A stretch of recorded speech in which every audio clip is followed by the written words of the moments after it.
How are you? My name is Mike. Company is PacificWebTraffic.com. And there's my picture. I'm quite handsome. And there's my my company, PacificWebTraffic.com. And yes, I'm Google certified. There is a lot to cover. So let's first, here's my Google ID number. What this is going to entail is, this is a wireframe of what we're going to talk about. Of course, more formal proposals will be generated, but keeping it simple and make this video to walk through. In the description of the video on YouTube, there'll be these bullet points. We'll have times next to them. Yet we don't have times yet, and that way you can bounce back and forth, answer any questions you may or may not have. Now, for the most part, I'm going to illustrate the examples in Google. Now, some of this is going to be symmetrical with Bing and Yahoo, some not as much. They both have variations, of course, partially in the algorithm, but I want to introduce to you a concept, and we're going to first go over, say, GoPro. GoPro. Let's GoPro. Arbitrary, so we have items over here. We have, see, this is an ad, and this is social media stuff, seeing money. Then we have natural organic. So another thing that's really relevant, which shouldn't be overlooked, is this right here. How they have, they help fill out your search. So accessories, GoPro accessories. Now here's content over here. This is paid inclusion. This comes to a merchant, Google merchant services, which needs to be set up. And then here's this is natural organic results. So what that actually reflects is organic SEO right there at the top. There's PPC right hand side, PPC. What you're seeing there, this is sponsored. You can see that right there. And these are coming in the inventory dynamically through a feed that each website Lightbox created. It's not easy, but it's it needs to be done. eBay, for example, eBay is great. We'll get to this later on, which they'll create content and include into the feed, but you have to have an eBay store. But I want to point out a few things: organic SEO and pay-per-click. So we went over the this merchant feed. That's actually, it used to be called Frugal, now it's Google's shopping, which is right there. There it is. And same thing applies with Bing, but we're just gonna, once again, Google. So we have this store right here. So let's look at this one now. SEO, how do we get the results right there? Well, it's not easy, but look at the website, a lot of inventory. This is an arbitrary website. Email, okay, that. Put that in there later on. Email. It's very important. It takes a while to get SEO results, and the page rank, the relevance score, as Google sees it, is a factor. So sometimes, and I use that term loosely, the off page, like links to the website and reviews and so on and so forth, needs to come from like articles and offside the website. Some people think that if they get a bunch of traffic from Facebook, that it boosts the relevance, SEO, the quality score to the website. That is not true. There is such thing as no index, no follow. It's just a tag. It's a script for a website, which the Googles, the robots, the bots, they'll follow the links, but they won't count them. I mean, you don't get any credit for it really. So that's what no index, follow means. No index, no follow means you're telling the search engine to just ignore you. But we won't get into that. So what I look at first, foremost, SEO, is the title tag. This is oh no, TITLE. So online shopping, go, okay, that ain't bad. Now if this is consistent across the whole website, well, we got a problem. But it's fixable. And of course, these keywords would be adjusted for each page. It just doesn't make any sense to see this is the same thing over and over again. I would have to research the keywords, the description, so on and so forth, for each and every page to see what, hey, if we go after a target, is it realistic we're going to get it? And until you actually bump up the quality score, there's some keywords you're just not going to get. The one client I had, the keyword was penny stocks, but we had to have just one tag for penny stocks, and it was one word, so it was a misspelling. But we got it, but it took a while to do it. So you have to choose battles and fights that you're going to win. So and as far as getting results with you're going CNET, this, and look at the GoPro accessories. Okay, I would have to go for something a little bit realistic. Custom GoPro accessories, aftermarket. So let's look at the number right there. Okay, number right there. It's a pretty big number, 16 million. Let's look at okay, that's far less. Maybe we can get that. And there's still, people bidding for this, and this is bidding. People are paying for this clicks, each click. So okay, we could probably do this one. Maybe Reddit. Okay, I don't see like big names like well, Amazon's right there, but like yeah, choose fights you're gonna win.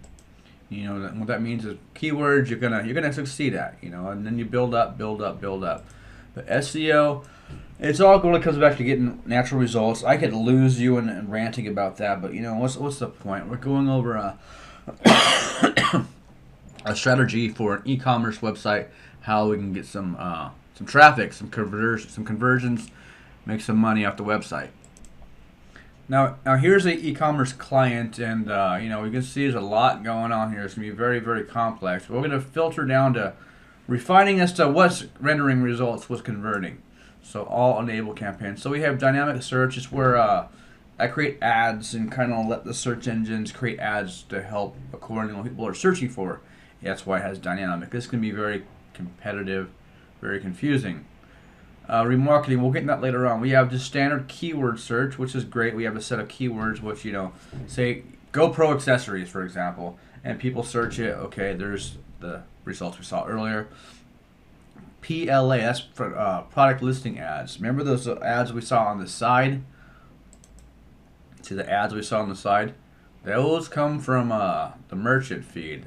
It's something definitely worth doing, but it's tedious. Every item needs to be put into a feed, and usually it's best to outsource that because it can be tedious.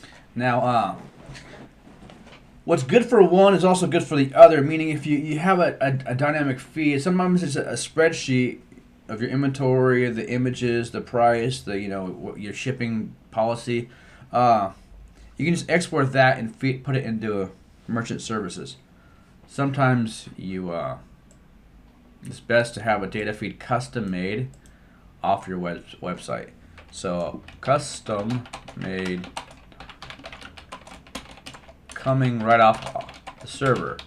And what's great about this is it sets different parameters, setting different parameters so it can go into Google and Bing and Yahoo, which is almost symmetrical. And then there's other paid inclusions such as Price Grabber, Bizrate, shopping.com, etc. These are paid directories, but really when it comes down to it, they're all paid directories. The days of Frugal, FROGLE, and Bing, those are gone. Everybody wants their pound of flesh. So the ideal is to hire a programmer, which I'm more than happy to manage, all this stuff. But right off the website, so when you add inventory, it immediately just it pings the search engines or the directories that you have new inventory or you have a new sale or whatever the case may be, rather than having to make a new spreadsheet, dump it into a format, and then put it into their server so they can eventually read it. The ideal is this right there. And that's best outsourced to work on right off your website. But let's go to. But also let's not forget that like Best Buy, that's a monster right there. Now, some of these big monster websites, they'll just hire anybody with a pretty resume and marketing degree that doesn't know anything about how to market online. They just have a very impressive archaic means of advertising. So what I would do with anybody is, once again, Title. What's their title look like? Okay. Well, it's on there somewhere. It's right there. But yeah, it's just a matter of if these guys are really streamlined and have all the links and so on and so forth. There's a way of checking all that. Their stuff's dialed in and they have a team. It's best not to take them on head on. Once again, choose your battles. So these are paid inclusions off keywords. This right there on the right hand side is paid inclusion off of the data feed. So that's coming off of data feed, and we have pay-per-click based off of right there. And that's cool too. It's just a matter of why not that and that. So now contextual advertising. Yeah, so earlier we were talking about the dynamic website, dynamic ads, dynamic search. Once again, we can have, I created specific pages, so certain pages that say sell blue hats, just blue hats. Well, I have dynamic feeds created just for those blue hats. And say, it's a yellow umbrella, so I create, parameters for just yellow umbrellas. And they all have different results. You can see this guy's paying average cost per click. This is that. This is that. This is what they paid all. And here's what they are as far as the results, One, say, here's how many converted. So this is how many actually, an important thing is to have tracking set up. So every time you spend a nickel, you know where the nickel went, or you have a pretty good idea. And this is where the goal is. Everyone wants to know how much the cost per conversion. Well, every industry is different. For this client, it's about $16 for him to make a sale. Okay, well, about $14 if you add up. So $15 for him to make a sale. Okay, so this has been refined and refined and refined, but it ain't bad. Now there's a concept I'm sure you're quite familiar with, and it's contextual ads. Ads that are banners and graphics, for example. For example, advertising your banners and contextual ads, on YouTube, LifeBuzz, and I have actually I've chosen these ones because this is where I suspect my clients or prospects would sniff around. So see these ads right here. There's someone it'll say when it's a paid inclusion. So advertising on these and seeing the results. You can see right here how many clicks I'm getting, how much it's costing me, and what's converting and what's not. Diply, LifeBuzz, okay. So I know where my money is going, but I'm using banner ads, which is best. Also, use the outsourced. Have somebody make those outsourced. And FIVERR is a great source for that. I mean, you get it done cheap. $5. That's what they call outsourced. So you can advertise directly on these chosen websites, and they're typically you just gotta choose where you think. Like CNN, maybe not. I probably should get rid of that one. Yeah, we're gonna get rid of that one. But yeah, so this will give you an idea of some of the banner ads you've seen a million times. But yeah, going to CNN, we can see a few things right now. One is this right here. This is remarketing. Very important. Yeah, and I mean, this right here is a remarketing ad, and we'll touch on that. And remember the contextual banner ads we were talking about? Well, there they are. They're advertising CNN. So you can advertise right here if you just set it up right. So it's a matter of, if you think your client base prospects would be on CNN.com, for example, well, there's a way of, creating ads for that. This is a dynamic feed, right, by the way, which comes back to now at 14:22, according to my stamp right there. We're going to talk about a big deal here. This is called remarketing. So say you set up a script and you have there's a threshold you have to meet. And what the threshold usually is you have X amount of visitors from your website. They go to a big pile. And from there you can segment the pile, which is also visitors, into different sets. So say one set is a person that visited my 5 pages on website.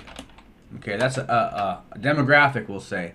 Well, you've seen more than once, like if you go to Amazon, for example, and you're clicking around, or, you know, Dickies.com, you know, the ads are following you around. It's because they set up remarketing campaigns, and they had different thresholds. So say I have people who visited, they did everything, added inventory, went to shopping cart, but never checked out. Say those guys, and we got a whole bunch of them. Well, we can advertise them with like other banner ads, contextual ads, with save 20% off next purchase. And you know, those ads follow them around. This is a big deal, but it needs to be set up. And if it's set up with this, the merchant services and the data feeds, it works all together rather well, but it needs to be synced up. So once a lot of people think, oh, I want to remarket, and they just start. Well, there has to be a threshold. You have to satisfy Google's thresh requirements. Well, you get it. There's a from there you create subsets, and then of course everything goes to analytics. Everything needs to go through analytics. And here's a snapshot. This can get real deep and real geeky, so I'm gonna, you know, use broad strokes here. But, you know, here's just some bullet points of this right there, and here's deeper look. So we have somebody doing the conversion tracking, and we can see how many transactions have occurred and what the results are. Okay. Yeah, paid search of directs, you know, and here's kind of their financials. There's more to it than this, but we need to find out wherever we can go deeper and deeper and deeper and deeper. But like this right here, drives everybody crazy. But it's a direct result of somebody not not logging out of their Gmail, for example, and they're doing searches like I'm doing right now, and it's just kind of anonymous searches. So, you know, it's this can get real geeky, but it needs to occur, and someone needs to know how to decipher all this data. And this all comes back to Google Analytics. I'm not going to get too far into it, but this should be set up with your email list, with your videos, all that stuff. For example, there's a tool. Well, there's another video I'll link this to.